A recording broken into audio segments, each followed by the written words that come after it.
Hello, my name is Bob Roth, and it is about my highest honor that I could imagine to stand here on behalf of the Slusser family, the Abramson family, the Tower Company's family, the family that surrounded Rona and Jeffrey all their lives, and the TM organization family for this extraordinary family event that Jeffrey, none of us saw happening.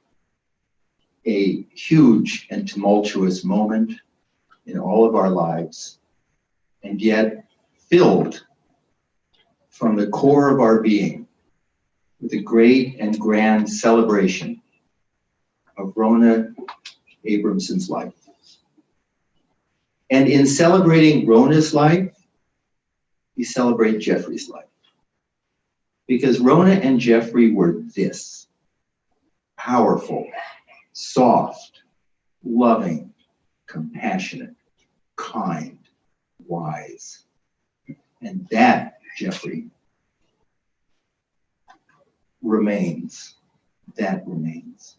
You, Jeffrey, are a great man, pure soul. I love you deeply. Everyone loves you deeply. We're connected with people all over the world who love you to the core of our being. And if it's true that Rona is, as some say, being comforted by angels, then Jeffrey, you were comforted by angels, and those angels are all of us in this room. And I put my money on these angels. We love you, we support you, we learn from you. There are 16 words. 16 words is how many words it takes in the ancient meditation texts called the Upanishads to describe a woman or a man who is living the highest level of human qualities of compassion and wisdom and kindness. They are not mushy words, 16 words. They are simple, and they are elegant, and they are direct. They are Rona Abramson. Those 16 words are, quote, I'm going to read it twice. Softer than the flower where kindness is concerned, stronger than thunder where principles are at stake. Again. Softer than the flower where kindness is concerned, stronger than thunder where principles are at stake. And everything we're going to talk about today, all the words and memories, are elaborations of those essential qualities of Rona Abramson.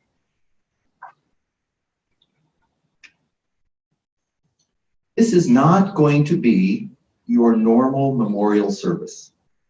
We have people here representing so many different cultures, so many different traditions, and what we share is from the core of our being that unity of a love for an extraordinary woman. This is going to be a celebration of people coming up on here stage and talking from their heart.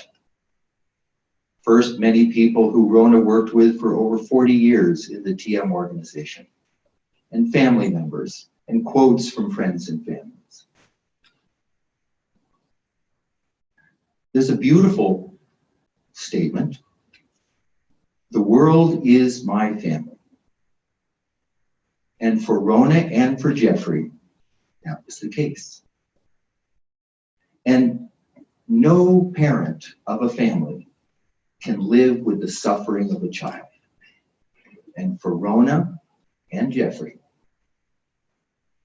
everything they did, their life was dedicated, you ask any family member, was dedicated towards alleviating suffering and creating peace in the lives of people all over the world. So today we celebrate a beloved wife, a loving daughter, a loyal sister, a doting aunt, a respectful niece, a wise mentor, a devoted and incredibly bright student, and a very, very, very best friend. And our hearts are overwhelmingly full to celebrate with love and gratitude such a grand soul. But our hearts, as I said, are fuller still, because we know that to celebrate Rona is to celebrate Jeffrey. And better yet, is to celebrate the wholeness of Rona and Jeffrey. When Rona was told about the seriousness of her illness, her response was simply this: I don't want to go, but I'm not afraid to go. And in a private moment that she shared with her sister Marlene, she said she didn't have any worry about Jeffrey because she said, Jeffrey is self-sufficient. He'll be fine. I asked Jeffrey how Rona was at the end, towards the end, and he said, Rona. Leading up to her passing, the doctors and nurses at Suburban Hospital who cared for Rona with such tenderness told her family how moved they were with Rona's genuine and deeply rooted, unbounded nature, even at such a time. They had never met anyone like her. None of us have ever met anyone like her. So before we have first people come up and talk about some of their experiences, just so we're all on the same page, Rona Abramson is an international director of the Transcendental Meditation Program for Women and Girls, responsible for the development of the TM Women's Wing in many countries, including Canada, South Africa, Uganda, Lebanon, and Italy. She established teaching centers for women and girls, generated outreach initiatives in education, women's empowerment, and maternal health programs for nurses and midwives. Along with Jeffrey, she was an engaged philanthropist and has supported local, national, and global initiatives in transcendental meditation for the past 40 years, as well as a wide range of community-based organizations with their families in Washington, D.C. As a founding member of the board of directors of the David Lynch Foundation, she recently co-founded the Abramson Center for Peace as a division of the David Lynch Foundation. She also serves on numerous advisory boards, including Access Circles, Aspen Brain Institute, and the Global Wellness Institute. And I just have to say, Rona Abramson, I love you from the core of my being. Rona worked with Dr. Candace Badgett, who's an international director of the Women's Wing of the TM organization. Please welcome Candace Badgett. Candace, come on up.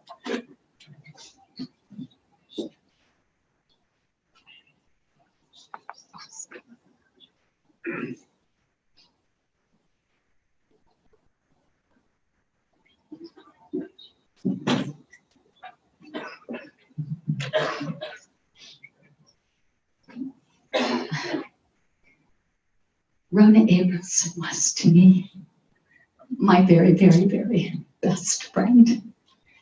We were colleagues and we worked together for many years. But Rona was for me my very, very best friend. There is something there in all of the sacred texts that basically says that greatness is measured by the extent of one's capability to love, the ability to extend oneself generously,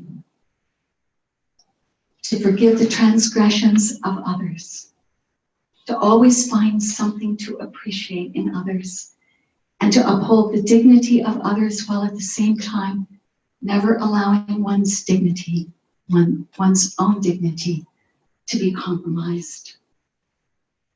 Another way of putting it is that greatness is love on the ground of righteousness. Love grounded in truth and integrity. I have never ever known anyone who lived this definition of greatness as consistently, as uncompromisingly, and as naturally and spontaneously as Rona Abramson did. Rona's love was not sentimental in nature. It was a will to truth.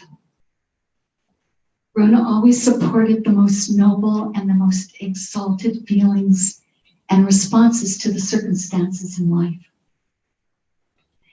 She would remind you of what you were capable of, rather than indulge you in what was comfortable. Rona understood what friendship really is. She kept her eye on what was great in you, and she insisted that you were never, ever anything less. And in that sense, she was the greatest and the truest friend I have ever had and will ever have. Because Rona was so profound in her thinking and feeling, because she had such an extraordinary grasp of the deepest principles and values in life.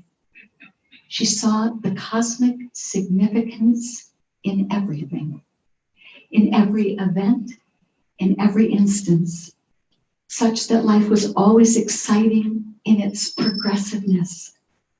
Life was ever revealing in its secrets and its deepest truths. And there was nothing more fulfilling than spending hours with Rona, fathoming those newly discovered insights. And all you had to do was pay attention to life the way Rona paid attention to life.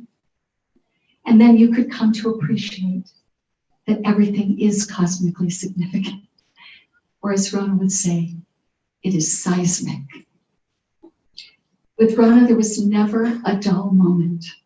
There was never a lull in the evolutionary march of life. Rona had a very sophisticated and penetrating intellect and a crystal clear intuition that resulted from her unwavering desire to remain connected to the divine, such that its presence was felt in every aspect of life. To be Rona's friend was to participate with her in this exalted way of living. Rona fathomed the depth of silence underlying and permeating life, and at the same time, she mastered the art of living by bringing an exquisite aesthetic to everything she did. She knew unquestionably that truth is beauty and beauty is truth. And she made sure that she upheld both in every minute of her life. All you had to do was just walk into her homes, and there it is. The silence, the peace, and at the same time, the most sumptuous, the most stunningly beautiful and artistic environment you have ever seen. Her life was so beautifully balanced and integrated, both transcendental and worldly. Rona embraced life for all that it is.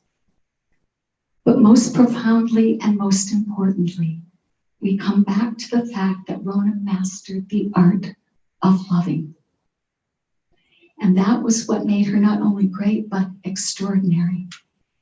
It was her loving heart that made her so incredibly refined and gracious, and that informed her unique aesthetic and her never-ending creativity. With a heart ready to forgive, Rona confronted whatever needed to be confronted. Rona always spoke the truth, but her loving heart never allowed any punitive sentiments to interfere with the purity of her intentions. To love truly and deeply and with supreme integrity requires courage. And in that regard, Rona was one of the bravest people I have ever known. And this loving heart of Rona's was also the basis of her joyful nature and her incredible sense of humor. Rona was nobody's fool, and she certainly was no goody two-shoes.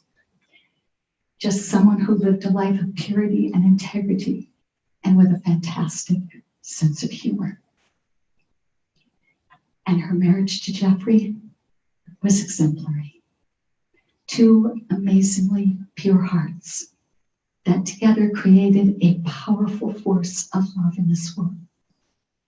A force that blessed the lives of so many and positively transformed this world.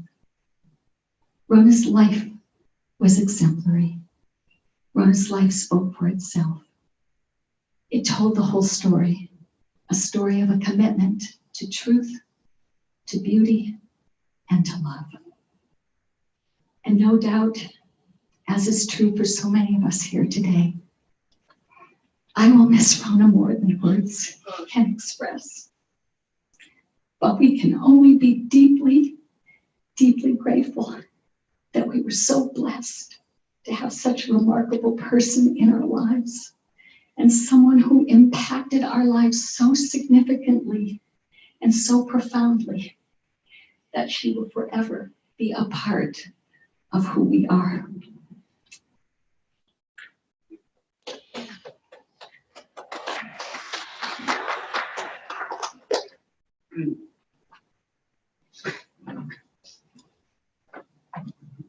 Thank you, Candace. For those of you who may not realize, Rona and Jeffrey, but Rona is one of the most respected leaders of a TM organization that has 10 million people of all religions, philosophies, cultures, backgrounds practicing.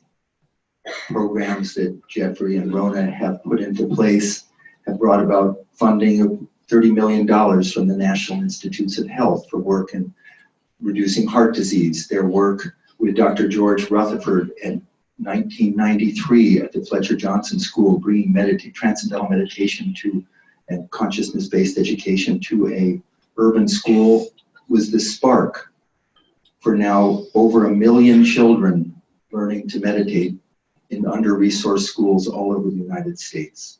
Their work with women, their work with veterans, their work with the under-resourced and underserved, their work in the areas of peace and creating sustainable, healthy, peaceful buildings. So this is a woman, many of you may not know, just Jeffrey and Rona going to events, huge force for good in the world. Another person, woman who has worked closely with Rona for many, many years, also an international director of the women's wing of the TM organization, is Dr. Rindy Schwartz.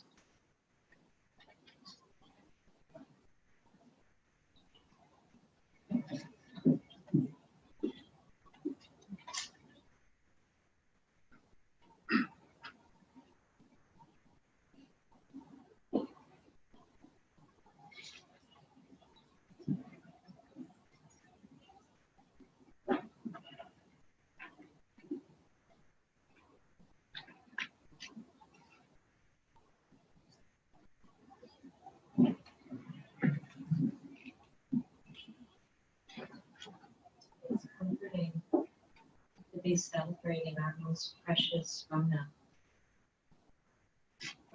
With so many of Rona's DNA family, and with so many of Rona's Gurubhais.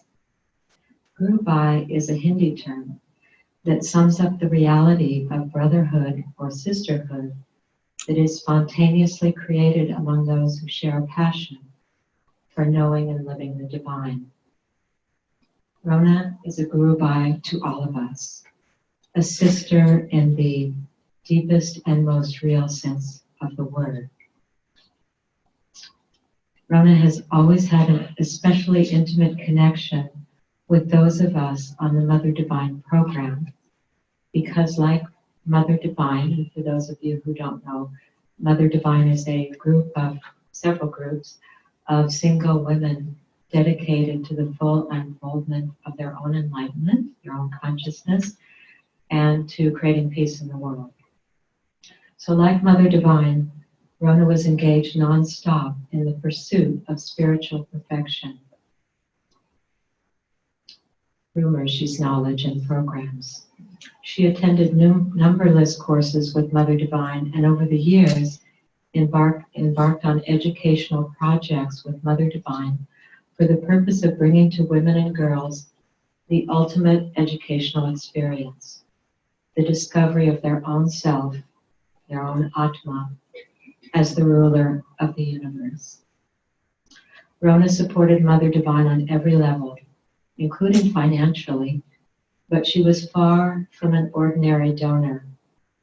Rona was a hands-on or consciousness-on giver, constantly encouraging, advising, and teaming up with Mother Divine, facilitating the expansion of Mother Divine and its university worldwide. And of course, all those years she was supporting, along with her Jeffrey, every aspect of Mercy's movement. In fact, there's probably not one area of the TM movement that has not been touched by Rona and Jeffrey's attention and support. Rona was everywhere. Her participation in courses with Mother Divine culminated in our year-long administrative training course. As we dove into consciousness under Mercy's guidance, Rona's ability to fathom the unmanifest workings of natural law stood out.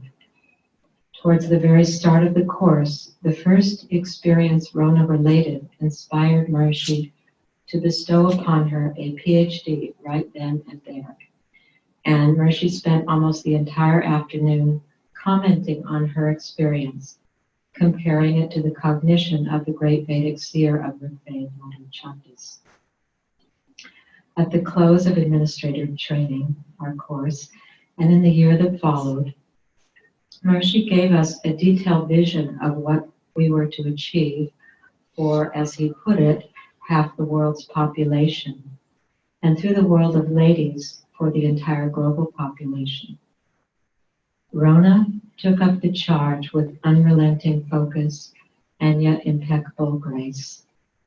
As we go along today, we're going to get a glimpse of her achievements in this field of the women's wing of the TM organization, which became the center of Rona's life work. We've all been hugely inspired and have learned so very much from the way Rona ceaselessly was creating, sustaining, and developing the women of the TM Women's Organization in the countries under her care.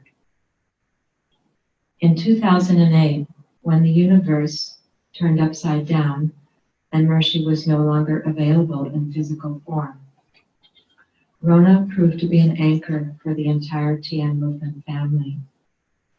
Despite the inevitable challenging transition time and the diverse perspectives, she, along with Jeffrey, continued to offer warmth, nourishment, and support to everyone, regardless of whether their viewpoint was similar or differed from hers. Yet she held fast to what Mercy had asked us to do. She quietly, steadily honored his vision, and Rona moved mountains without ever disturbing the ground underneath. Finally, even though this will be expressed and already has been expressed in many ways today, we can't end without expressing our appreciation for Jeffrey. Rona and Jeffrey were the beat of each other's hearts, the ideal of married life. Mother Divine offers our love and continual support to you, dear Jeffrey. The question in the minds of all of us is simply how, with the loss of Rona, the seismic void can be filled. We can only trust that, like with Mercy, she's not lost to us, only she's just not available to Skype with. In this regard, we'll close with Mercy's description of yogic power, which equates with Rona power. Yogic power is beyond the reach of anyone. It cannot be located or counteracted by any means whatsoever. No one can touch it. No one can manipulate it because it is transcendental in nature. It is the silent, invincible, evolutionary power of natural law, pure creative intelligence, which naturally, quietly, indomitably works its way through everything. This is our Rajajeshri Rona, purity and nourishing power incarnate. And although we already miss her almost unbearably, we will simply trust that her silent, invincible, evolutionary unifying power will naturally, quietly, and indomitably work its way through everything. We are all with her, always.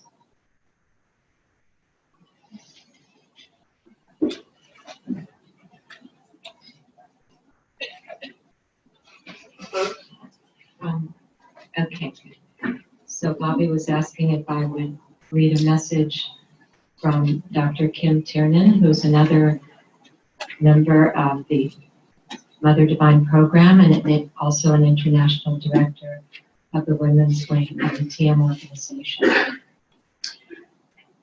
She said, Rona was one of the few people I really looked up to for her leadership, wisdom, organizing power, and brilliance.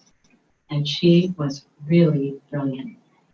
More than that, I loved her warmth and fun-loving ways. She was so intent on fulfilling all of the goals of the women's wing for the world. She was a powerful pillar of strength with many admirable accomplishments in the TM organization. She uplifted everyone who was around her, and she deeply loved and adored Jeffrey. She was truly a pure and enlightened soul. Although we will miss her presence deeply, we learned so much from her, which we will carry with us as we move forward, and will always hold her so dear and high in our hearts.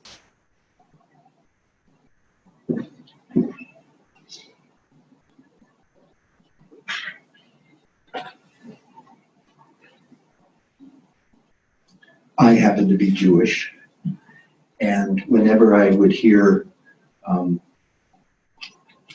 talk, I should say Maharishi Mahesh Yogi was a great scientist of consciousness. He was by training originally a physicist. He then spent 13 years studying with his teacher, great scientist of consciousness, and became a great meditation teacher himself. And in 1959 came to the United States bringing transcendental meditation. And the first thing he did is he met with scientists from Harvard Medical School and UCLA Medical School and said, there's a tool here that's universal that will be good for everyone. And he launched, it was his inspiration as a scientist, launched this whole scientific investigation into the nature of consciousness, the nature of the brain, nature of human existence. And when, I just lost it here, when I would hear talk about silence, that field of silence, and so much discussion of its power, and yet you go back to Psalm 48, verse 10, be still and know that I am God. It's the same message. The deep within every human being transcends religion, transcends culture, transcends philosophy, transcends differences. Deep within every human being, and Rona lived this more than I think more than me, lived this, that when we access that God-given level of our own life, life can be transformed. It is now a great privilege for me to invite one of my best friends, right at the top, and a great American, a great human being, Dr. John Hagelin, who's the president of Maharishi University of Management in Fairfield, Iowa, where I should say Jeffrey Abramson serves in the exalted role as chair of the board, and he's also head of the TM organization in the United States, to offer some comments.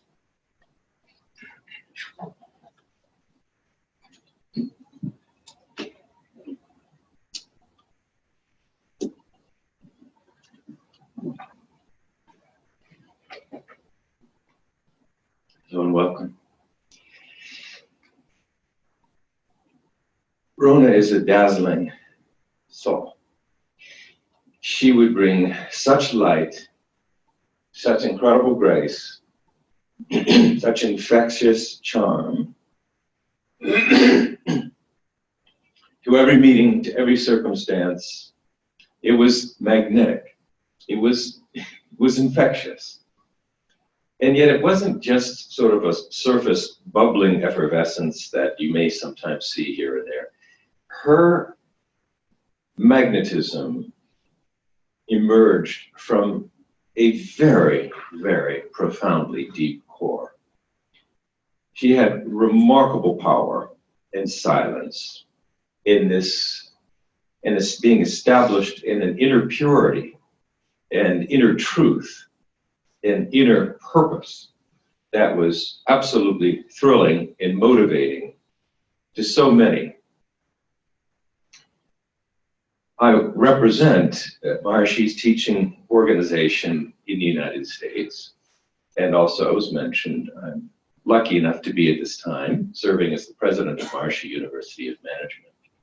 And first, let me say on behalf of thousands of dedicated teachers of Transcendental Meditation in the United States and all over the world, Rona is upheld as the model teacher and a model human being in ways that anyone could appreciate. She accomplished so much and was so dedicated to the evidence-based, life-transforming techniques that Maharshi brought out from the ancient Upanishads and the ancient science of yoga, brought out to the world, including India, and encouraged scientific research on the benefits and possible applications of these technologies to education, to heart health, to eliminate suffering and uplift life. Rona dedicated herself to that, rooted in her own experience of its benefits, and absolutely selflessly and with just extraordinary conviction and power, moved by desire to eliminate suffering, particularly among women and girls who are underserved all over the world, that she is a hero of TM teachers, thousands of TM teachers all over the world, who will always look up to her as the model teacher and will follow in her footsteps. And then there's Maharshi University of Management, which Rona, and with and through her amazing husband, Jeffrey, has served now as chair for 9 years and has taken that educational institution, which I personally feel has been the most unique and successful educational experiment of a generation, which really leads the world in many, many important respects, and I think represents a model of education in the future. Rona is an absolute inspiration to all of those dedicated souls who tirelessly dedicated themselves to raising education to be as effective and as transformative as it can and should be. So she is an absolute hero of mine, and of course, such a deep friend whom we all love so much. But I truly believe that her accomplishments, which are really extraordinary, touching thousands and really transforming the lives of thousands and thousands of people, and few people in life can really boast such genuine accomplishments. But those accomplishments are just going to continue to blossom and continue to achieve her bigger goal of uplifting the lives of more and more people through everyone whom she has inspired so much and who are continuing in that life of philanthropy and giving and service and upliftment by living the principles that she espoused. I know it's sad not to be able to Skype Rona, see her, text her, but I feel like we're Skyping her right now and always will. She seems so incredibly present. She is, I feel, shining so brightly onto Jeffrey, through Jeffrey, in all of us, that I feel no separation. I certainly, and I know I speak for many, do feel and will continue to feel her inspiration as a driving force in our own commitment.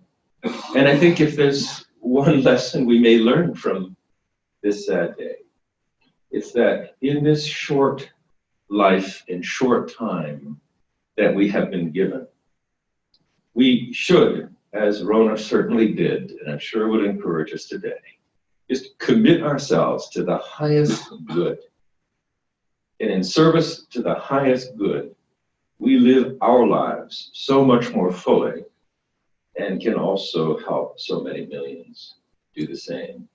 Jeffrey, we love you. We are here for you in any way you could possibly need support.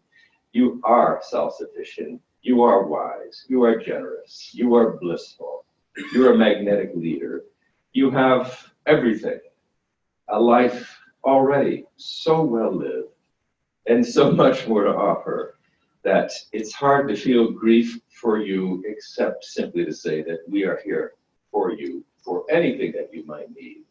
And of course, we live in great gratitude always for everything that you have done and everything you continue to do.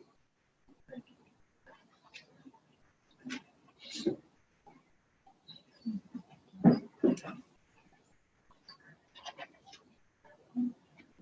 Rona, you get the feeling that we love you. And I want to thank those of you for whom this is a new experience, to be sitting in a meeting where many of the people, thank you, Dr. Hagelin, work so closely with her. This is a very moving time for us. Rona is a huge influence in our lives. So thank you for your patience in hearing us. Next is a message from Dr. Tony Nader, MD, PhD, who is the international director of the Transcendental Meditation Movement worldwide, who Maharshi asked to fill that role with his passing. And reading the message will be Dr. Howard Chancellor, who's on the International Board of Directors. So, Howard.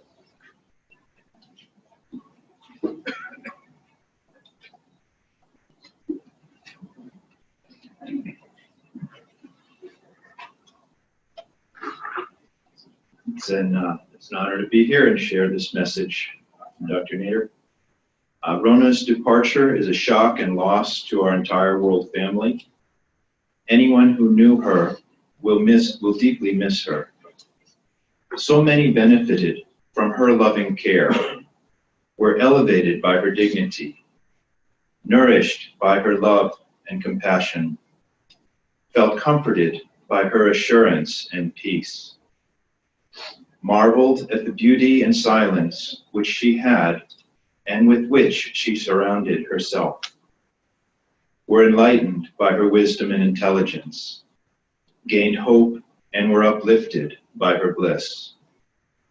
Dear and beloved Jeffrey, Abe, Brenda, and Lori and Renee Slusser, Marlene and Brian Goldberg, the Slusser, Abramson, and Goldberg relatives and friends, our thoughts are with you, knowing that Rona was already a heavenly person and will be now blessing you all from her new blissful heavenly abode.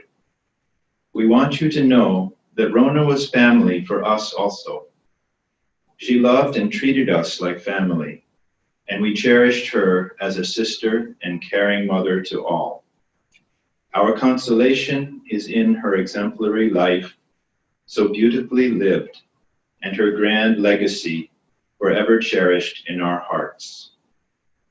Dr. Tony and Delia Nader, and on behalf of the entire Transcendental Meditation Organization worldwide. Thank you.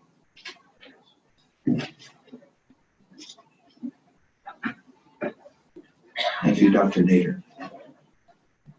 I'm going to read a few messages. This is from Harris, Arlene, and Lauren Kaplan. Dearest Jeffrey and the whole Slusser family. Hey. There too. Sit on one side. We have been reading all the emails that have come to us and those that have been forwarded to us with everyone's precious expressions of appreciation for Rona. They all bring such tenderness to the heart because our love and appreciation of Rona, and they bring tenderness to the heart because of her passing. And they bring such tenderness to the heart because of not being there with all of you. How we would have loved to be there to give you all warm hugs. Hugs to express our tender love for all of you, and hugs to share in our love and appreciation of dear Rona. Since hearing the news of Rona's passing, we have been filled with the thoughts and feelings of how the angels in heaven must be rejoicing in their task of escorting Rona to heaven, and how heaven must be rejoicing in welcoming Rona to a high level of divinity, a level that she will be so deserving to be in. Today we are filled with the tenderness of not being there with you and your family. We feel so torn not to be there with you. Please forgive us for not being able to make it in time for Rona's memorial service. But we feel blessed and honored to be there for Jeffrey to be part of celebrating Rona in the land of the Vede. We feel blessed to have known dear Rona all these years, starting with encouraging her to go to Maharishi University of Management when she was 16 years old, and watching her life unfold in infinite layers of devotion and dedication to the highest. She will forever be an inspiration to us all. We deeply love Rona, and we deeply love each and every one of you in this dear and precious family. The feeling of love in our hearts for all of you is beyond words, feelings that are too tender to express. We share in the tenderness you are feeling. We love you all, always and forever. And finally, this message from Karen and Steve Rubin. It is a rare human being whose purity of heart and creativity and intelligence of mind has such strength and continuity that it seems their every desire is propelled to full expression and fulfillment. But this seemed to be a normal everyday experience for Rona.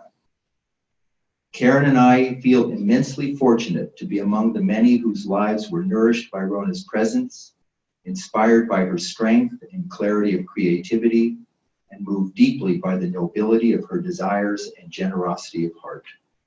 We love you, Rona, and your friendship will always be seated in our hearts. And thank you, Steve and Karen. I want to say something. I'm reading the tip of the iceberg of messages that have come in for Rona from all over the world. If I read them all, Jeffrey, we'd be having breakfast tomorrow. I'd now like to ask Michelle Flo, who's the CEO of the Jeffrey and Rona Abramson Foundation, to say a few words.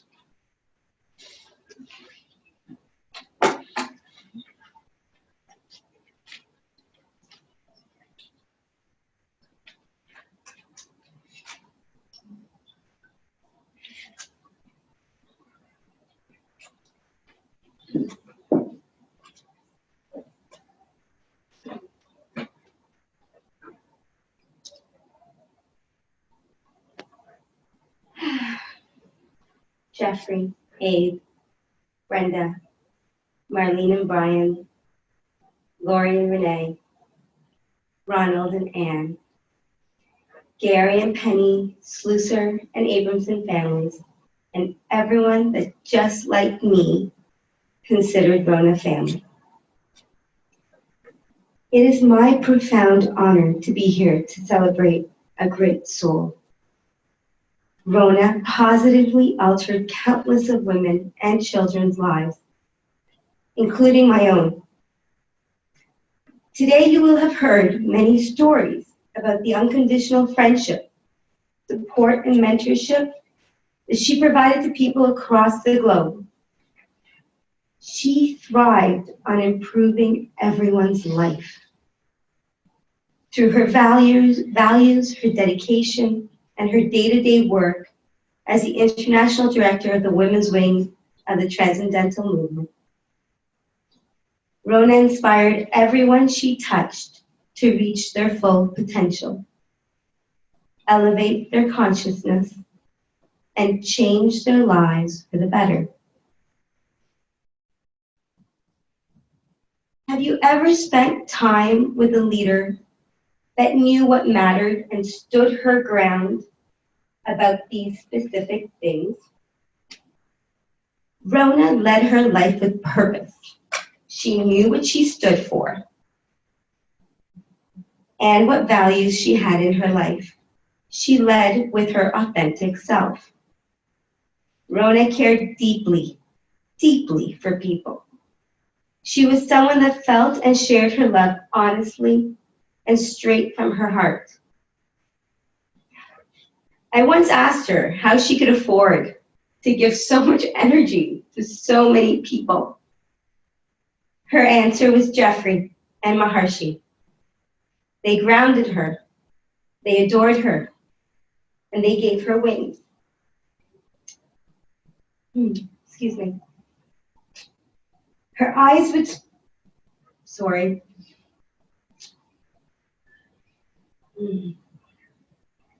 Her eyes would sparkle whenever she saw her true love. I would tease her that she and Jeffrey were still in their honeymoon stage with all the flirting going on. Their abiding adoration was beautiful and energizing. He was her best friend, committed to her mission. Her love for her family was equally boundless and authentic. Let me give you an example. Rona and I were in a formal meeting, and her cell phone rings. The ringer obviously was accidentally left on. She quickly glanced at the display and accepts the call. Hi, Daddy. How are you? The conversation took less than a minute, but her choice left a lasting impression on me. It was unconventional, but Rona prioritized what mattered most to her. I am really going to miss her. Oprah once described Maya Angelou as her spiritual queen mother, and everything that word implied. That was who Rona was to me. She was the ultimate teacher, guiding by example, love, and respect. I deeply admired her elegant yet quietly determined way that she interacted with people. I will never forget during one particular meeting when someone repeatedly interrupted Rona by saying, "What Rona means is this." Or, "What Rona is trying to say is this." Rona did not lose her cool. She patiently waited for this person to finish, and then with no ambiguity, she clearly stated her point the way she intended it to be said. She was not rude, nor was she disrespectful. But the entire room understood that if Rona had something to say, Rona would be the one to say it. I can assure you, nobody tried to interpret Rona's thinking from their own point of view again after that. I loved to tease her. You see, she was very humble and did not particularly enjoy being put in the limelight. The challenge was that she had many good ideas. The second challenge was that she really enjoyed and was committed to her mission. This meant that she spontaneously and joyously came up with the creative plans. The third challenge was that I hated taking credit for concepts that were not my own. So it was pure pleasure for me and torture for her every time I referenced or credited her for her work. Needless to say, after each event, without fail, I received a call letting me know that I did not have to give her so much acknowledgement. Understood. I always politely listened but I fully intended to continue giving her the credit she rightly deserved. I'm trying to look at her picture, and I want to talk about her.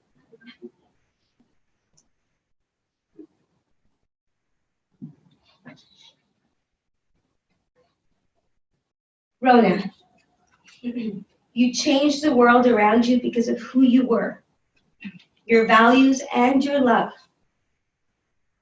Your mentorship was deeply personal.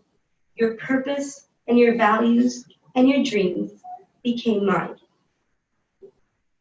You were available in all that mattered, in all the ways that mattered, day, night, or whatever situation.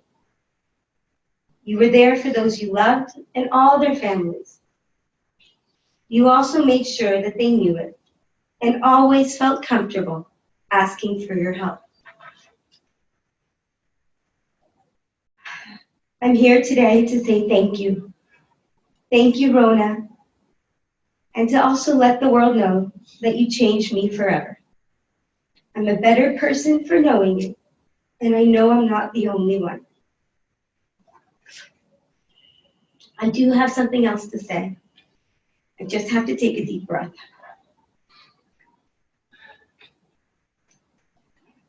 So, one of the projects that Rona and I worked on was a project out of Uganda, where she, through her leadership, her dedication, she identified a unique woman named Judith Nassali, who became the executive director of the African Women and Girls Organization for Total Knowledge. In that project, over 700 women learned how to meditate to manage their stress and their toxic stress. That wasn't enough for Rona. Rona wanted them to be self-sufficient, and she invested time and a lot of energy getting them to realize the importance of learning skills so they can benefit their families. I'd like to read Judith this message. I am so saddened by the untimely death of our beloved Dr. Rona. She has been a great pillar for us all, a mother to many, a mentor to the broken, and a hope to the hopeless. Jeffrey, I pray that God comforts you and your family during this trying moment. I pledge to continue with her purpose. May God rest, may her soul rest in peace. Thank you.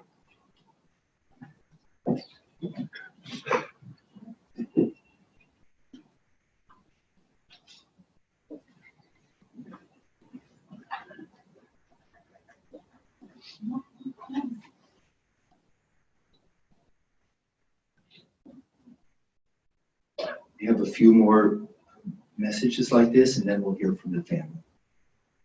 Bill Goldstein is legal counsel from Harsham University of Management, and he is presenting on behalf of his wife, Leslie Goldstein, who worked closely with Rona on the board of African Women and Girls Organization in Uganda.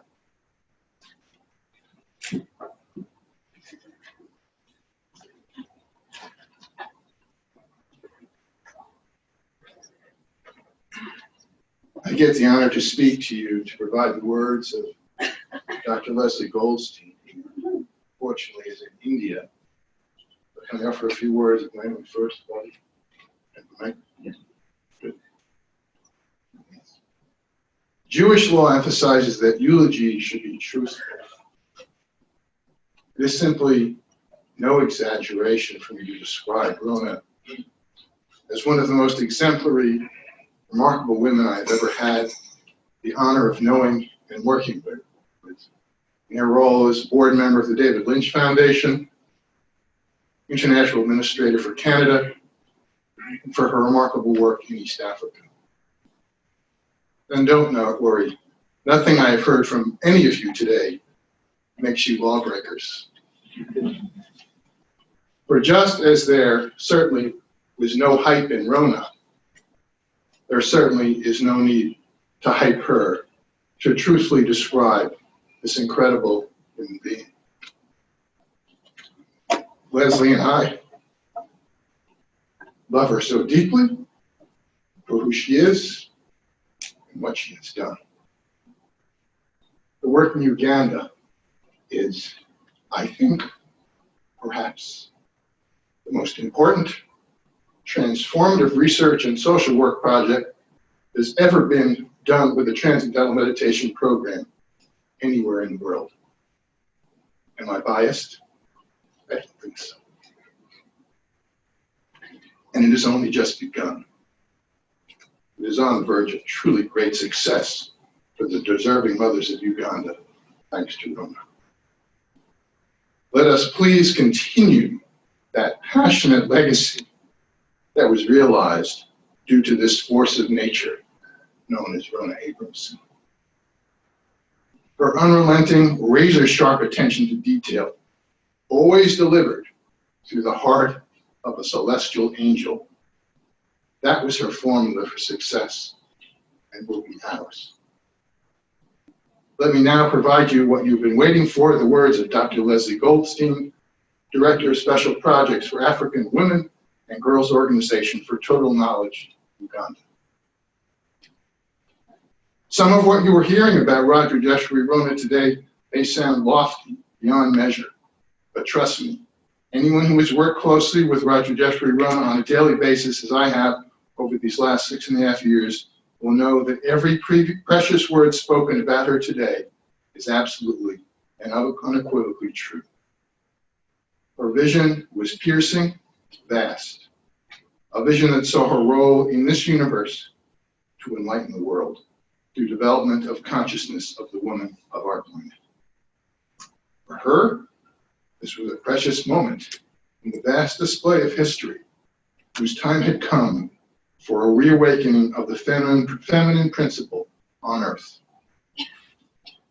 We shared this vision. Upon our first meeting, we clicked at once, and it has been a glorious union ever since. Our love was unbounded, supremely generous, precise, pure, expansive, inspiring, tender, yet formidable. She was the embodiment of Mother Divine. As we would all flow in our work together with her, experiencing regularly so much constant support of nature, we came to realize we were blessed by Mother Divine herself, and she walked among us in the form of Rona. Though small in stature, everything about her personality and her consciousness was you.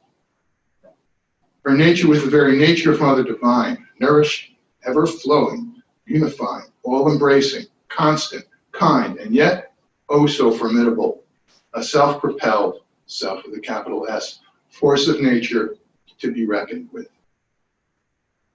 Working closely with Rona for the last 6.5 years was a golden opportunity for me and the most precious blessing I could ever wish for. The moment we met and began working on our TM research project with vulnerable women living in poverty in Uganda, it was like a golden door opened for me for the fulfillment of my own passion to serve the women on our planet, and through them, the whole world.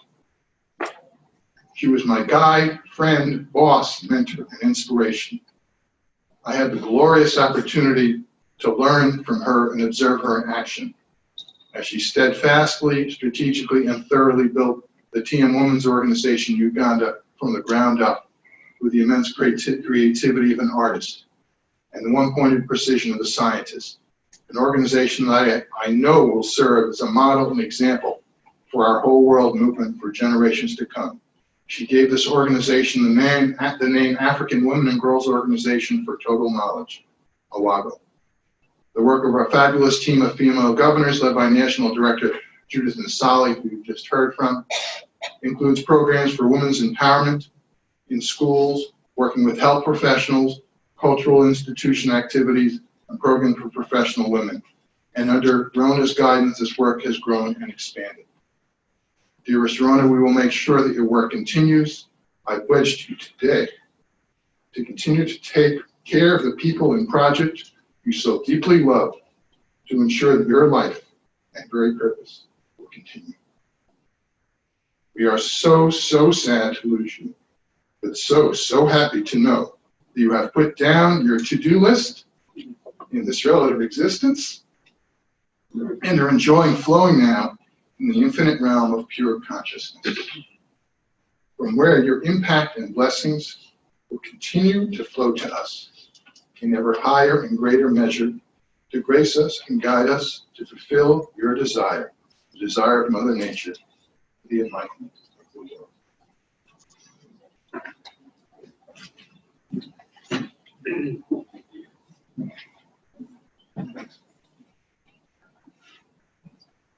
It's kind of ironic to me that most modern of ailments, it's been called the Black Plague of the 21st century, is trauma and toxic stress, for which modern science has zero antidote to prevent or heal or cure. That something as ancient and universal as accessing that field of silence within is that becoming that antidote. Within 2 years, I believe the veterans, because of the work of Jeffrey and Rona, the Veterans Administration will be providing coverage for 1 million vets who suffer from post-traumatic stress disorder to learn to meditate. Same with their work with kids. The Department of Education is looking at transcendental meditation as an antidote for the problem of trauma and toxic stress for the 10 million children who live at or below the poverty level. So this is not dreaming. This is very real. Helen Creighton is our next presenter. As you know, Rona was born in Montreal, and Helen is here representing the management board of the TM Women's Wing in Canada.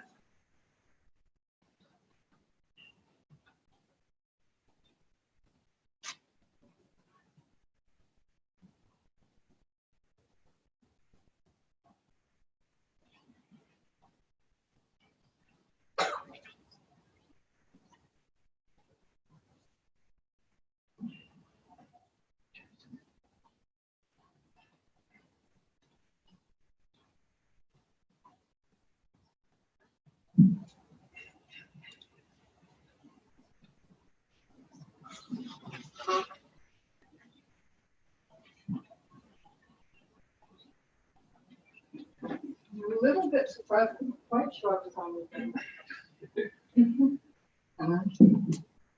But I just want to read a statement from the management board of the Canadian Women's Wellness Initiative, which is Global Mother Fund in Canada. And we thought very hard about what we wanted to say.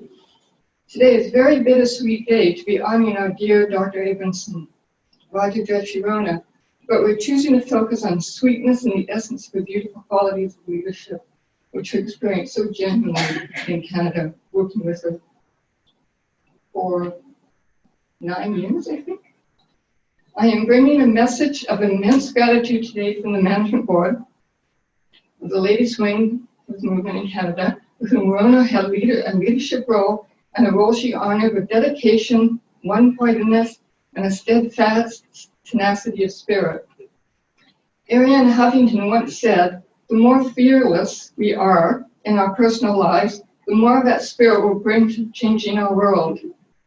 And she went on to say, "Success is not a straight line. It's much more of a dance, of being open to possibilities." Well, I can tell you, Rona was really good at dancing with all possibilities. Her thinking was completely unbounded. She was open, fearless, focused, and dynamic. With her leadership, obstacles were changed opportunities, and merits to innovation. Her energy was truly unbounded, and her organizing power infinite. She had that expanded vision of unbounded awareness, and the ladies of Canada were the recipients of that vision, that all-nourishing power of natural law from deep within her own self-referral consciousness. Our dear Rona was a mover and a shaker, a change maker. In her tenure as a leader of the Women's Wing, she nurtured the lives of women across the country with very successful programs, including teaching TM to First Nations students and First Nations leaders, bringing TM to nurses and nursing students, bringing TM to police officers and firefighters, and to single mothers at risk in various parts of the country. And there's still more projects on the go, so we haven't finished yet. Without her wise counsel, patience, flexibility, generosity, and energy, our work would never have flourished the way it did. To Jeffrey and all of Rona's family, we express our heartfelt condolences. Jeffrey, our deep appreciation for your support for all of Rona's initiatives. You were her pillar, and we are so grateful to you. As a management board, we reaffirm our commitment to continue Dr. Abramson's work to nurse the health, well-being, and development of consciousness of the women and girls of Canada. Dear Rona, we know you're listening. We know your wish. We hear you. Where light is perpetual in the world in which the sun is placed, in that immortal, imperishable world, you are now placed. Rest well, fearless leader, mother of the world of the sovereign domain of consciousness. We will blissfully carry on from here.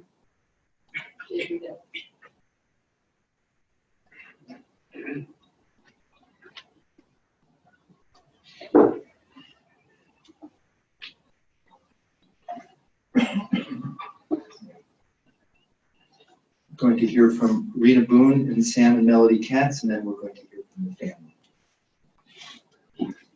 So Rena, you could. Rena Boone is a very dear and beloved friend of the Abramsons. Rena is the regional director of the David Lynch Foundation for the Atlantic States and the head of the ARC, an extraordinary community center in Southeast Washington, D.C.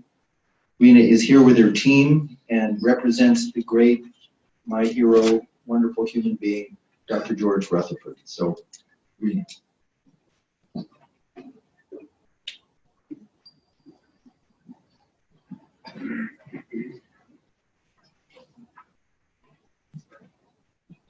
Hello, everyone. I dedicate these words to you, Jeffrey. I'm honored today to be able to share my experiences with and my appreciation of the incredible life of Rona Abramson. As we have been hearing today, Rona cared deeply for humanity.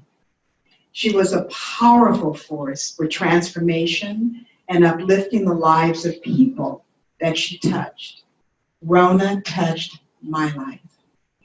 I first became aware of Rona's influence in my life when I moved to Washington in 2010, when Dr. Rutherford invited me to become the director of the Transcendental Meditation Quiet Time program at Ideal Academy Public Charter School, serving the African American community.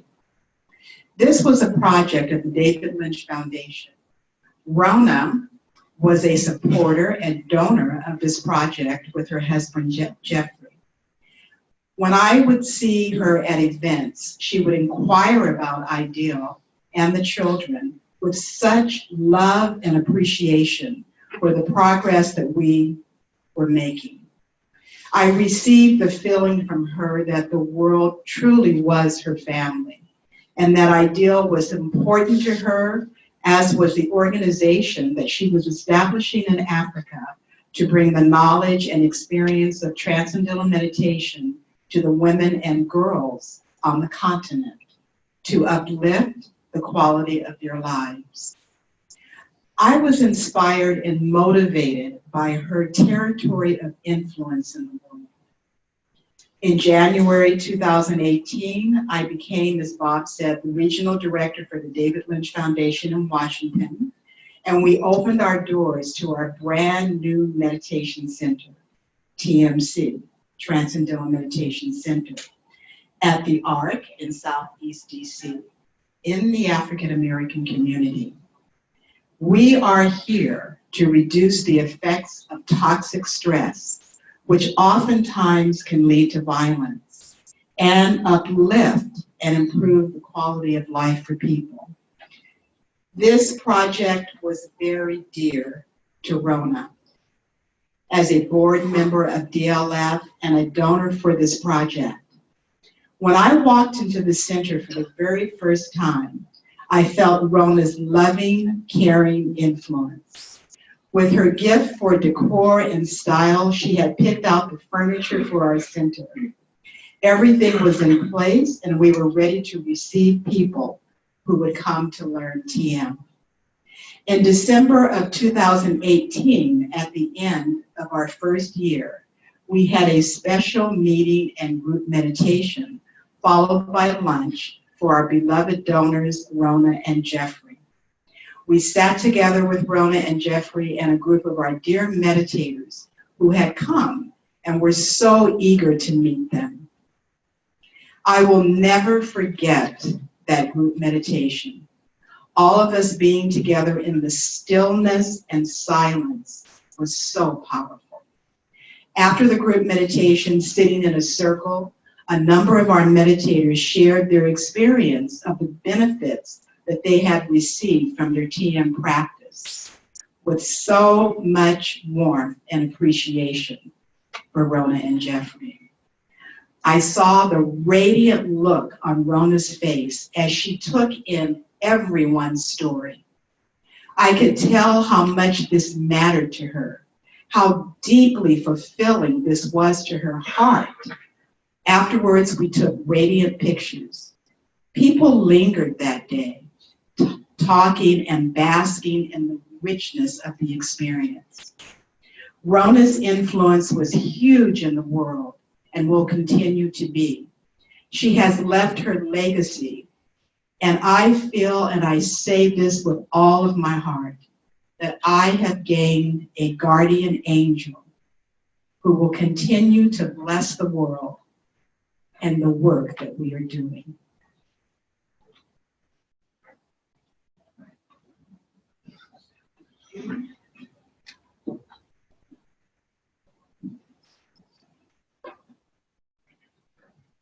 Sam Katz and Melody Katz. Sam and Melody are the directors of communication for the TM organization in the United States, have been best friends with Rona and Jeffrey for a very, very long time.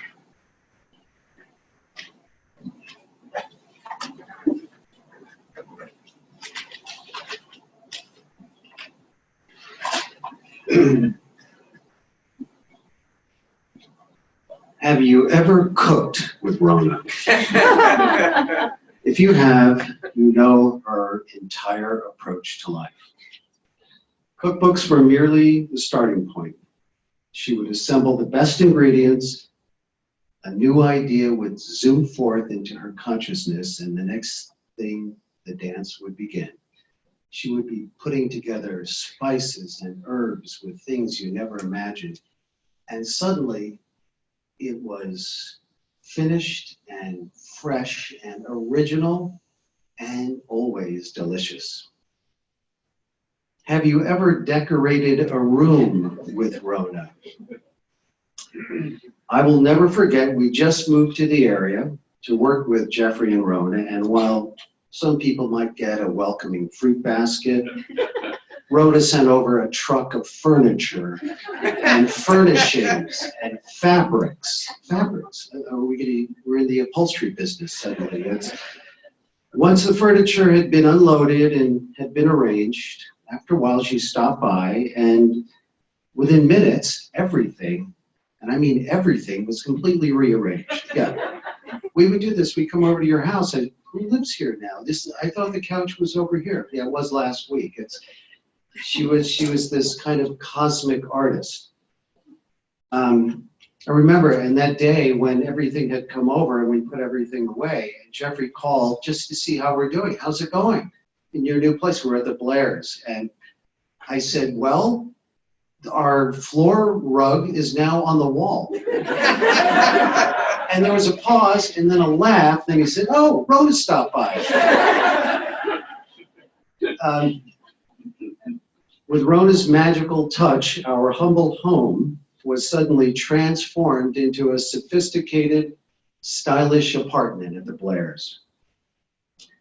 To Rona, life was a continual celebration of creativity, and the whole world was her palette. It was in her writing, her speech, her teaching, her deep insights extemporaneously expressed, and always accented by a sparkling, unexpected, poetic phrase or perfectly turned expression. To be in Rona's presence was to be caught in a kind of aura of creative, scintillating delight and laughter. Oh, the laughter. Oh, it was contagious. And when her brother Laurie or his sister Marlene got together, it was like being in the writing room of a sitcom. It was Abe and Brenda. I don't know what you did with these kids growing up, but it's like you sent them to stand-up school or something. I mean, we were in a restaurant celebrating Jeffrey's birthday once, and I remember you were there, and Marlene was there, and it was like a tennis match watching these guys, one laugh after another, and suddenly I heard this burst of laughter at the booth next to us. And I looked over and they said, "Sorry, we just couldn't help but hear it. This is hysterical." This is like, you didn't even know you had a public audience here. Enlightenment has been described as a great big fun. And life with our dear Rona was exactly that, a great big fun. She had a rare, literally unbounded capacity for love.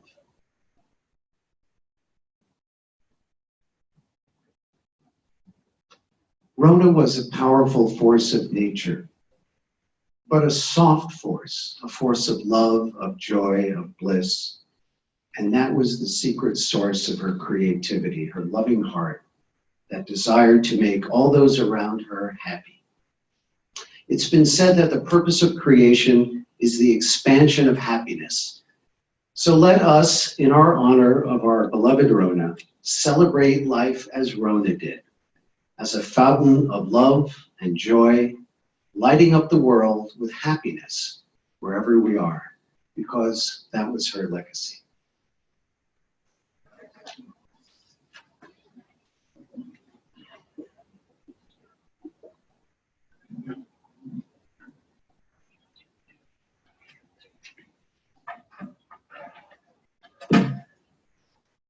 This is being webcast all over the world. Rona, this picture was picked out by Jeffrey. Rona and Jeffrey.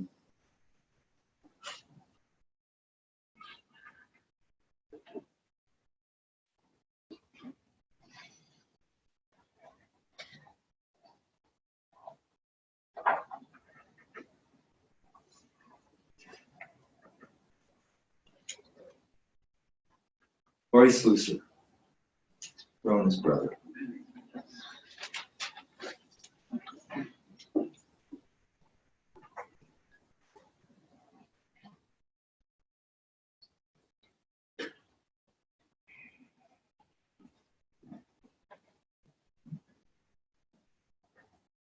Didn't have to tell me we were on a world broadcast.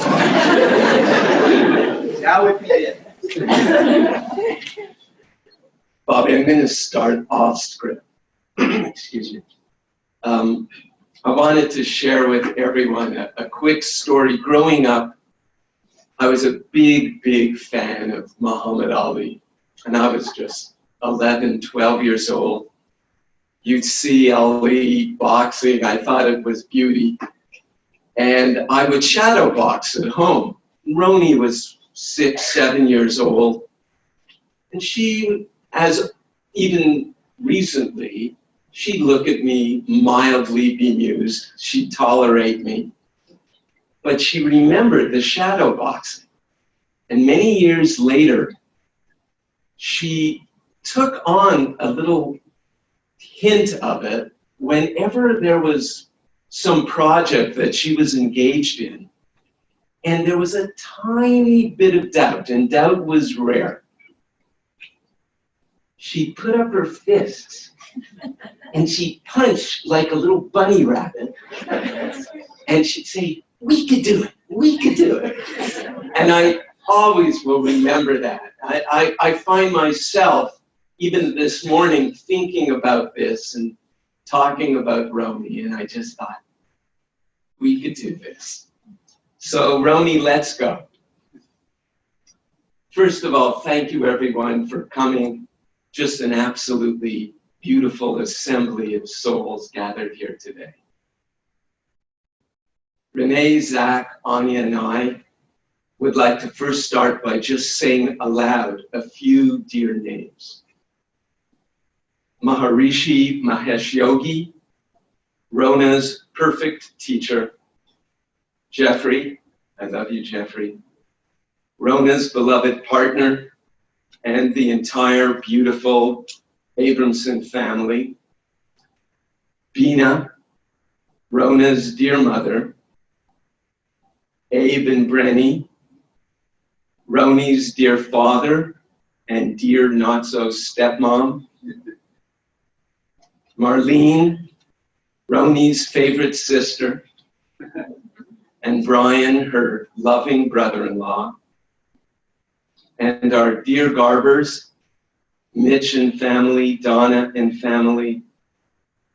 And our great Goldbergs, and best cousin in the world, Maureen, and the Teifels, Kaplans, and all of Roni's very dear, enlightened friends, here and generously sprinkled around the world.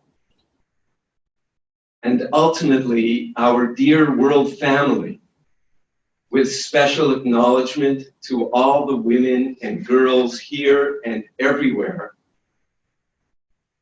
who keep this world from falling into total disrepair. These are the people who embody those names to whom Roni was devoted. Her entire rich life was dedicated to them, to us, to the fulfillment of their aspirations, to their upliftment. It is not an exaggeration to say that Roni would have spent her every waking moment on moving her innumerable projects forward. Over these past few days, I've asked myself why Rona's life was being cut too short. And it became apparent to me that on some subtle level, she must have known that she had this allotted time.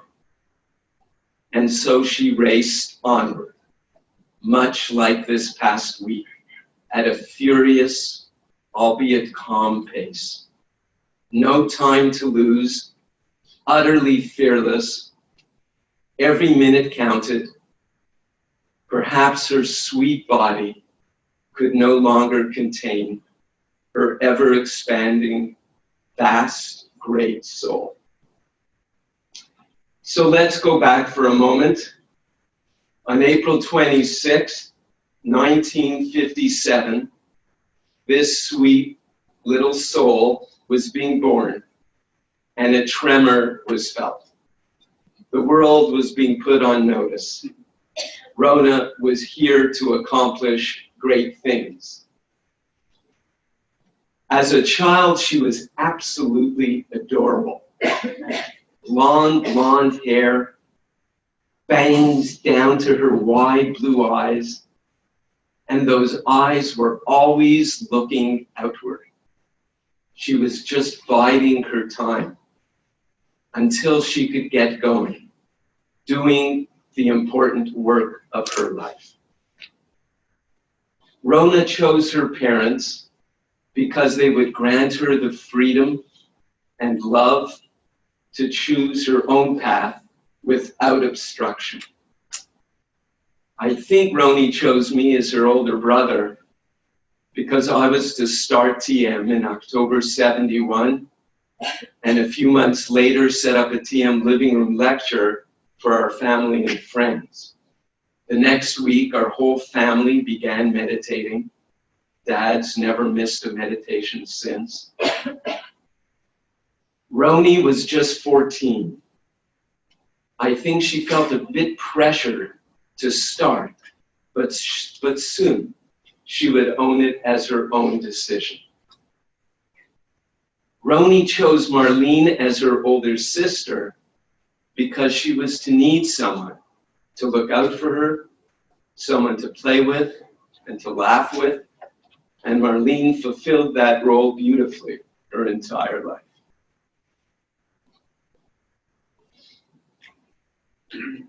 Rona chose Jeffrey as her life partner because he would share absolutely everything with her. Best friends, they shared purpose, they shared humor, a lot of purpose, a tremendous amount of humor.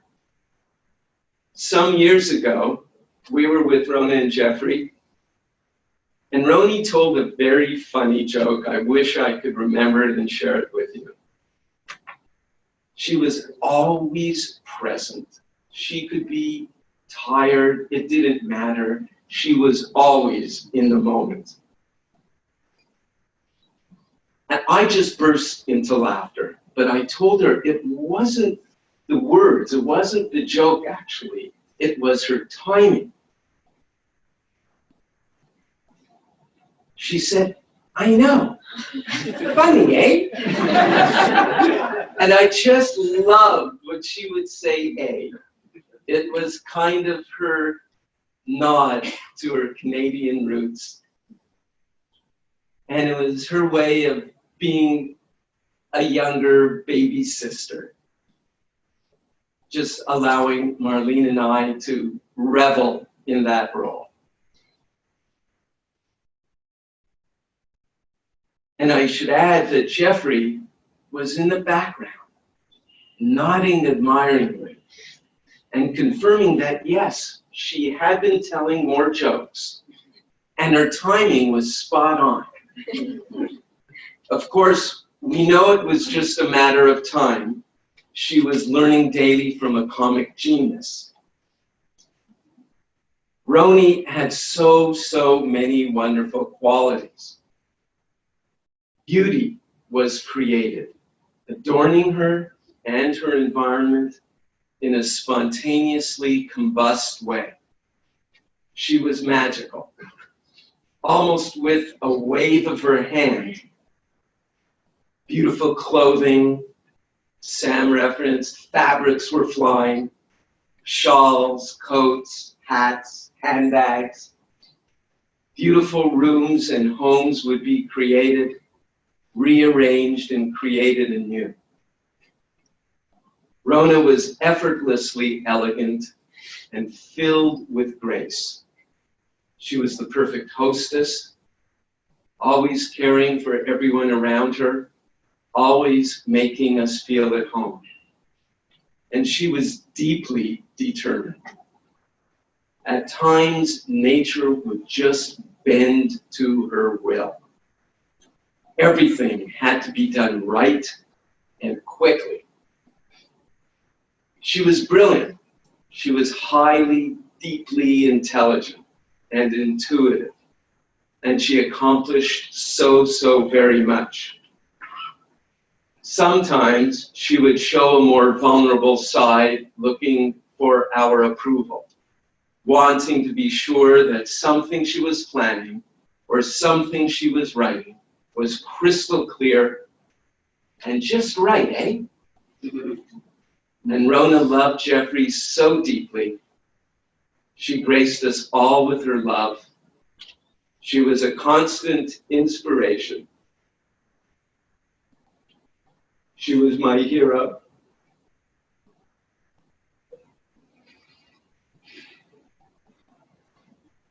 What a brilliant life. Well done, Rona.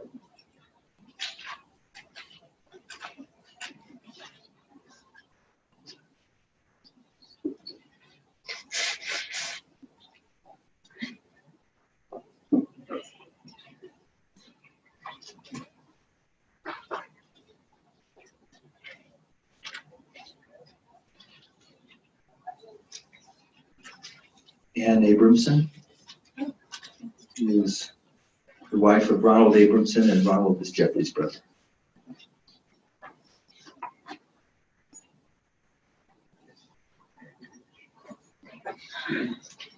Okay, this is a personal memories. Rona came into all of our lives in the early 80s. The first time I remember was at a dinner at the original Italian restaurant in Washington Square. My mother-in-law had met her style match. Rona walked in wearing crisp white linen with her blonde hair swaying. She had a presence about her. It was the beginning of many entrances, as she was a combination of Norma Shearer and Loretta Young, always dressed so beautifully, memorable skirts, crisp white blouses, and those beautiful coats and ever-present colorful scarves. We were all so happy for Jeffrey. I remember their first place too. It was a cottage that sat high up, overlooking a piece of the Potomac. When I first saw it, I thought it was a tree house or a schoolhouse that somebody had fixed. It had one room, honest, and a few bedrooms stuck on. I pulled Rona aside and I said, "You don't have to live here." Well, I had no idea of her talent with design. She would sweep into a space, and it was like she had a magic wand. In an instant, anywhere was home, and not just an ordinary home. One that was filled with beautiful flowers, gorgeous fruits, and vegetables in massive bowls. Her creative imagination was endless. Colors came together that never knew each other before. She looked at something, a rug, a bowl, and she knew instantly where it would work. She took the ordinary and made it extraordinary.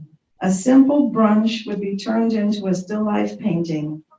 And everything, and I mean everything, was organic and delicious. In Salzburg at the Schloss Fuchsel last year, we stopped at a tiny little shop on the premises. It was 10 by 10, packed floor to ceiling.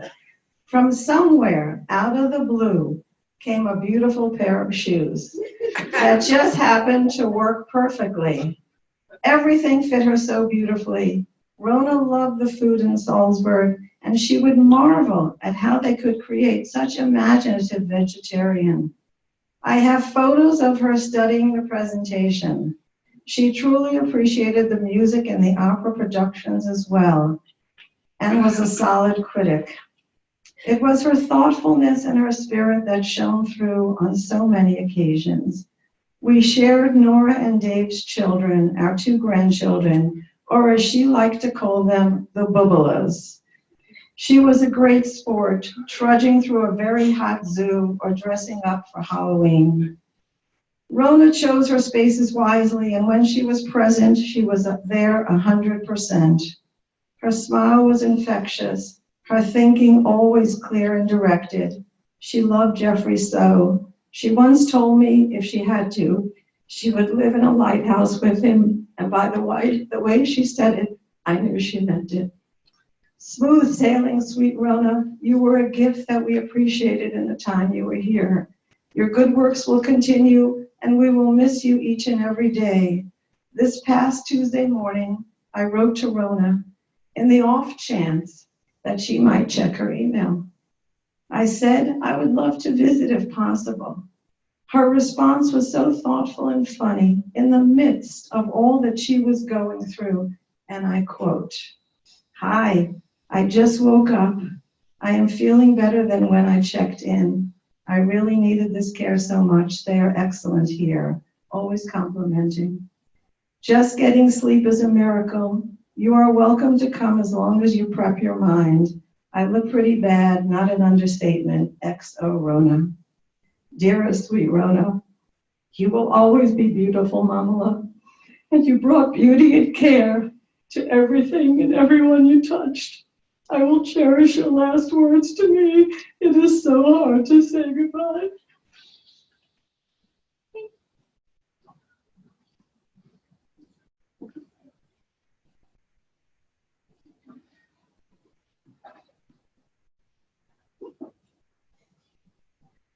Rona Abramson. Nora is the daughter of Anne and Ronald.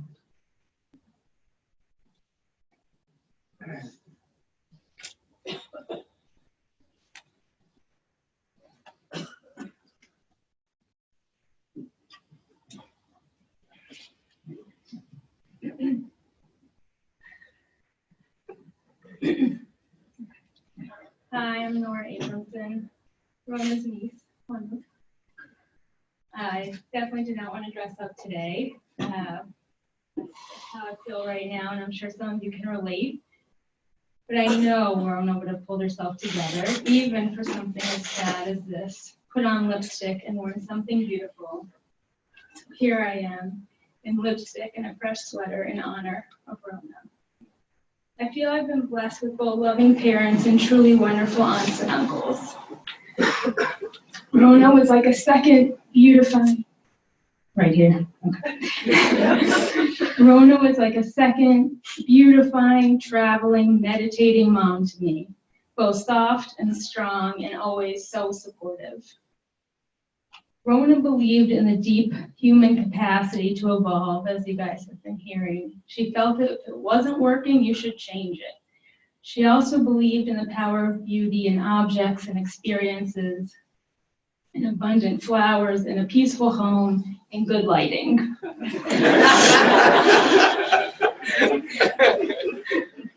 I felt this enabled her to constantly create beauty for the sake of itself, but also for herself.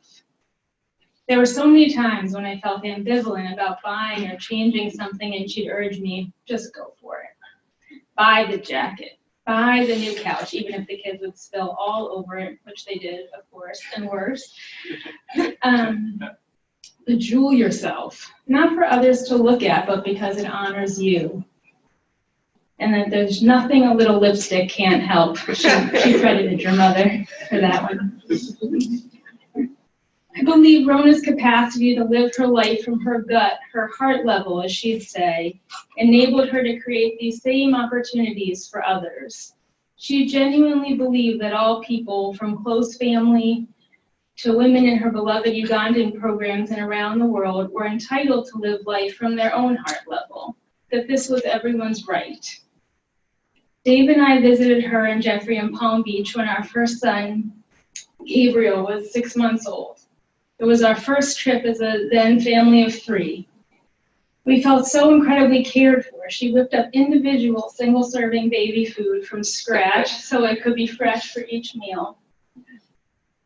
I remember telling her there that I didn't feel up to shopping until I lost the baby weight. She took me anyway. I didn't want to buy a fantastic little leather jacket because I didn't feel good in it. She treated me to it. It's still my single favorite article of clothing, seriously. Point being, she felt I deserved new and beautiful and fresh things because I think she believed wholeheartedly in her own worth, in her own sense of joy that was sparked from beautiful things. I was also awed by Rona's genuine curiosity to learn from others' perspectives. Not that long ago, we discussed the TV show, The Marvelous Mrs. Maisel. She loved it and said she found Mrs. Maisel's parents very relatable.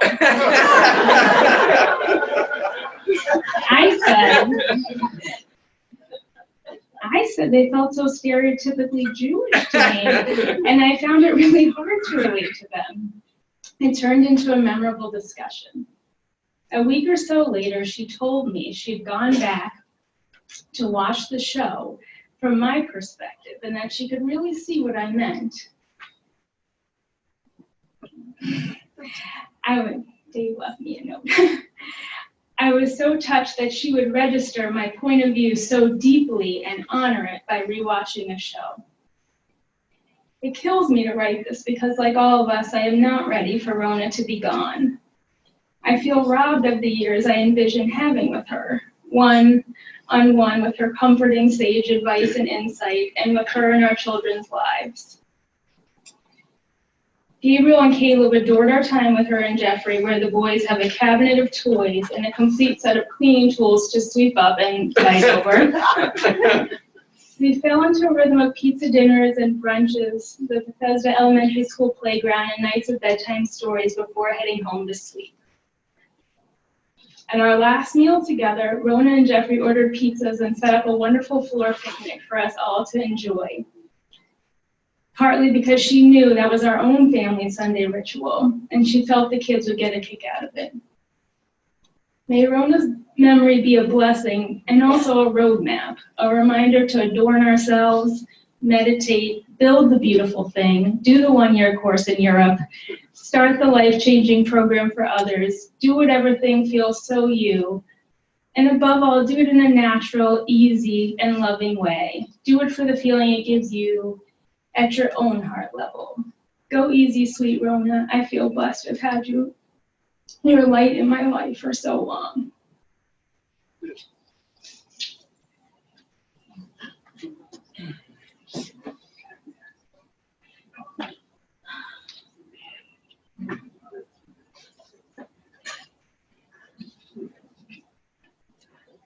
Marnie Abramson. Marnie is the daughter of Penny and Gary. Gary is Jeffrey's brother.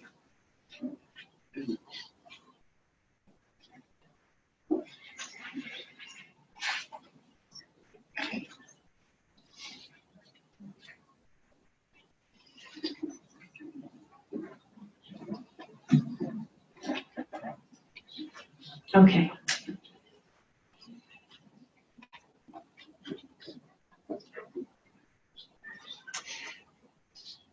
So the idea of today is to celebrate, which feels like a tall order. But having received it, I said, okay, I'm gonna give it a go. So I sat down and I thought, well, how am I gonna celebrate today? How am I gonna celebrate Rona? But after I started trying, it wasn't that hard. Because grief and sadness and loss, that's really about me. And that's not really about Rona. So when I think of Rona, and I really just let myself only think about her, it's impossible to be sad, because when I think of her, I think of springtime. I think of the fresh flowers that are always in her house and the ones that she brings whenever she's invited somewhere. I think of the soft palette of her wardrobe. I think of the flowing scarves. I think of her hair worn down, but loosely away from her face. A big smile that lit up her blue eyes and made them sparkle when she looked at you. Her lilting Canadian accent that made her words have little curls in them. Rona's like the perfect kind of breeze. She's warm and gentle, under a clear blue sky, surrounded by lush greens and a blossoming garden. And I actually love this vision now, because if I want to visit her, I know where to find her, right? In the garden. So that's what makes me happy to think about her. But what made Rona happy was Jeffrey. They have the best kind of love. Not the kind that's just like, I love you, right? But the real kind of deep love that comes from a place that it's hard to find a name for. They have a profound understanding between them that basically entwines them and has turned two people into essentially one person. And when you share that experience with somebody, it's a very special kind of love. And it loosely translates into something so much more. It says, I know you. I see you. I respect you. I enjoy you. I accept you. I love you. And that kind of love is transcendent. And it's evergreen. And it's always springtime.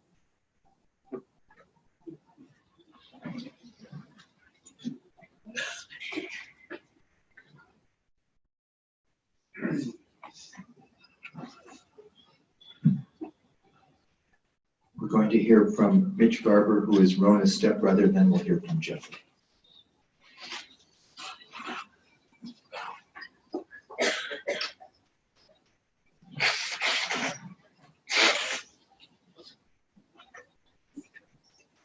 Thank you, Bob. Jeffrey, thank you for asking me. You've been called a great man, and you are a great, sweet man.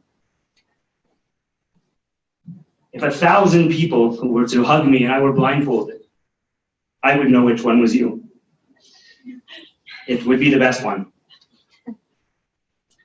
And Marlene and Lori, Renee, and Brian, you've invited my family into your family, and we feel it. And for everyone, there is a sense of surrealism in this afternoon. And I want to talk for a second about Abe. We always talk about what a wonder you are. Not for your age, but for your demeanor and your smile and your positive energy. And I've known Rona for 30 years now. And in all of those 30 years, all I saw was that smile. That big, huge smile. And that same demeanor and same positive energy, especially when she saw you. I marveled at the consistency of her vibe. We met on mostly happy occasions, but then I would talk to her about the recent political environment and the divisiveness of the current news cycle, and even her dismay had a positive tone and a hopefulness to it. Her negative thoughts sounded positive. That's a gift, Abe and Jeffrey, I think that you gave Rona, and she gave us. The gift of sweet, smiling, glass half full kindness. All the things that were said about you, Abe, at your 90th are being said today about Rona, and that can't be a coincidence. Let me finish by adding one more quality, which is among the most important: generosity. Rona shared her time and her good fortune in a way that gave her joy and made the beneficiaries of that generosity feel absolutely comfortable because of the gentle, kind, and selfless way that it was given. And Jeffrey, that also describes you, and we are all beneficiaries. I'm living sometimes in somewhat of a rat race, and my wife and I have often said that sometimes we need to try to be a little bit more like Jeffrey and Rona. And it's an aspirational compliment that I'm paying to you today, and I wanted to take the time to say it, because I feel a few days late in having said it.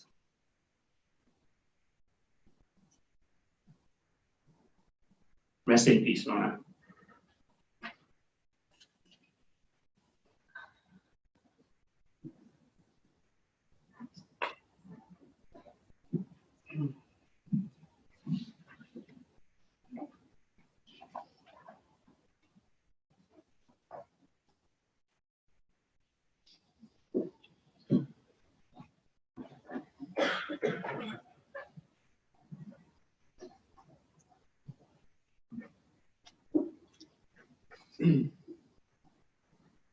Thank you all very much for joining together here and around the world to celebrate Rona. I think we can say we did justice to her and to her extraordinary life and to her family, her friends, her love, her beauty, and the responsibility she had for the world. And I am very glad that you all had the opportunity to know Rona to the absolute fullest, surrounded by so much love for her. We can all say that we are leaving here today different people, more complete, more fortunate. I met Rona 34 years ago. It was in Montreal. I came to lead a 3-day course on Ayurveda, natural health care system. She was one of the leaders. She came up and introduced herself. I felt the universe literally shift, and suddenly it aligned, and everything became perfect, natural, and complete. With Rona came her most beautiful family. Her father, Abe, who we call Sluice. I never met a kinder soul. Now 91, he makes Richard Gere, Giorgio Armani, Ralph Lauren, and anyone over 60 envious. They had a loving bond. I met her devoted sister Marlene and reconnected with her brother Lori, who I had met years before. I often asked Lori, why didn't you tell me about Rona years ago? And of course, I met Renee and their brilliant and creative son, Zach. Zach married Anya, and everyone is here today. Then came Brenda to marry Abe and renew his life. With Brenda came an expanded family with Mitch and Donna and their spouses and now their children. Sluice became their father and their grandfather. Then Marlene married Brian, and our family expanded by his 3 children and their spouses and now 4 grandchildren. Sluice became their grandfather. This extended family are all here today with us. Rona orchestrated a 90th birthday celebration for her father that made history in Montreal. And 2 years later, they are still marveling about what she did that evening to celebrate his life. For me, I became Rona and Jeffrey. My life,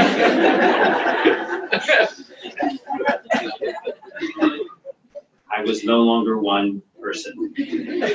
My life was to serve Rona and serve with total unwavering respect and devotion to her and to her every desire. How fortunate I am. One of the qualities of Rona is spontaneous. One of the many ways she lived that was in her constant desire to redecorate. It was sport for her. For Rona, design and decorating always were evolving. When she got an idea of what she wanted to change in her home, she would call Larry Tyler, who's here today, and say, Larry, can you come over? I want to move some things around. This went on 30 years. One time I came home from work, went upstairs to do some emails and meditate. 90 minutes later, I came down, and the dining room was now the living room. And the living room was now the dining room. All pieces of furniture fit perfectly in place. Nothing was left out. Like it had always been that way. I, of course, was both in shock and in awe. It was hard for many people, though, who would come into our home and say, something is different. And I would try to explain. Honestly, sometimes I would wake in the morning and I would wonder, what may have changed in our house while I was sleeping? Rona was always creating beauty in people, in our homes, in her cooking, in her art, in her designs, and in my life. It gave me an idea for an HGTV show. For his 60th birthday celebration in Italy, in a villa so beautiful you thought Rona had designed it, I announced that I had signed the contract with HGTV for a show starring Rona. It was based on the innate ability to transform home without any new furniture in one day. It had Larry Tyler in it too, and I announced that I had all the sponsors lined up. The idea was that Rona would come into your home and rearrange and transform your home, renewing it using all your own furniture in one day. Like a huge jigsaw puzzle thrown in the air that would magically be reconnected into a new home for no cost. The show was called Rockin' Rona. When I announced this contract, she looked at me and said, really? I thought it was fitting for her to have her own show. It was fitting as a birthday gift. Why not share her sense of beauty with the world? She transformed countries too. From her desk at home, she made all her teachers self-sufficient and guiding them in every way. Each country maintained its own cultural integrity. She created leaders. Rona, along with Candace and Rindy, joined a small group of women in 2006 to be personally trained by Maharshi to lead his wing to support women and girls around the world. Her work in all her countries will continue in the same extraordinary way. Rona was on many boards. She was reading all about the latest research in brain sciences, microbiome, the cooking sciences. She lectured at these conferences and sat on their scientific and advisory boards. She knew her science, and she knew it before anyone else. There is that saying, you can tell a lot about that person by the people around them. I think we can all marvel how true that is, by how beautifully that was reflected in all our speakers today, our world leaders, her dear family, the Abramson family, and her close and dear friends. From here, we go to Montreal for her family and friends to join with the Sluicer family this weekend. Then I go to India for a very special celebration for Rona that has been organized at one of the most holy sites. I will be joined by more of her friends. I then fly to Israel to receive a group hug from my father's sister, Aunt Adele, who will be 90 in June, and her ever-expanding family there, who could not be with us, and of course, to celebrate her again in the Holy Land. Then I fly back to DC just in time for my great niece, Alex Bat Mitzvah, which will be right here in this room on the 13th. It seems a fitting and appropriate tour to honor globally our dear Rona. I also wanted to thank everyone who has been concerned about me. Rona transformed me too. And as you heard, I am self-sufficient. I am filled with her warmth, her beauty, her integrity, her graciousness, her care for everyone. And most of all, her deep and eternal silence that is our relationship now. Bob, I want to thank you so much for our deep friendship that we've had for so many years and for officiating this celebration of Rona. Rona and Bobby were like brothers and sisters.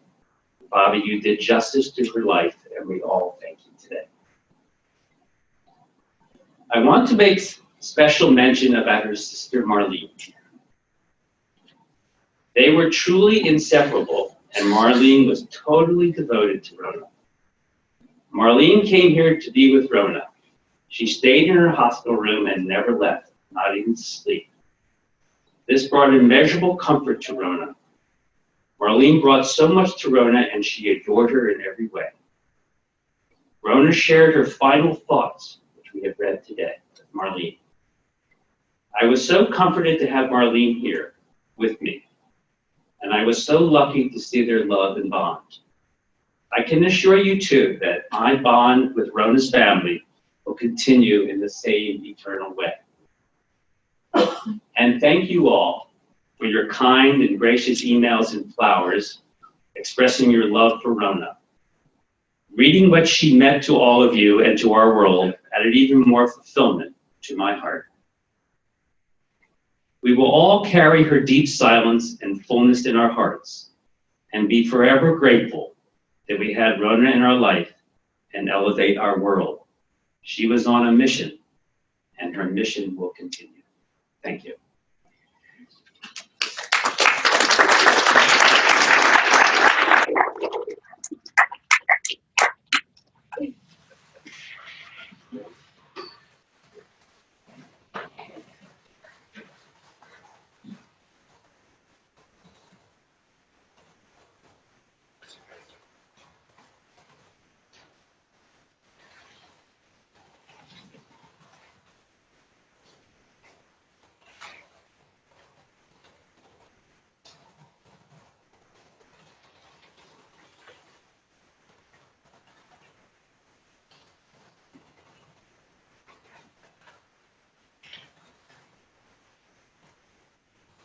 Rona, you and Jeffrey lived a good and great and noble and righteous life.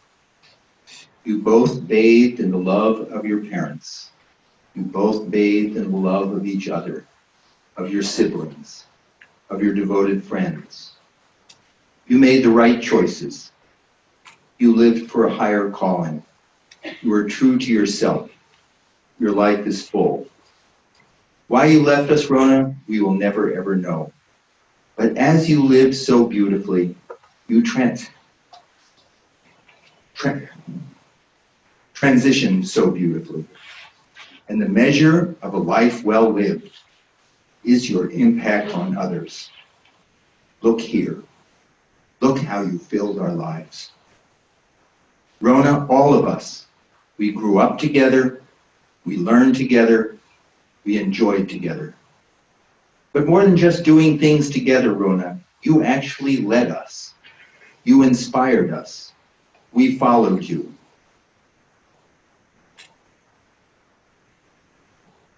We loved you then, beloved sister, sweet soul, enlightened being. We love you now. You created beauty and luster wherever you went on earth. Now you add beauty and luster to heaven. Thank you all for coming.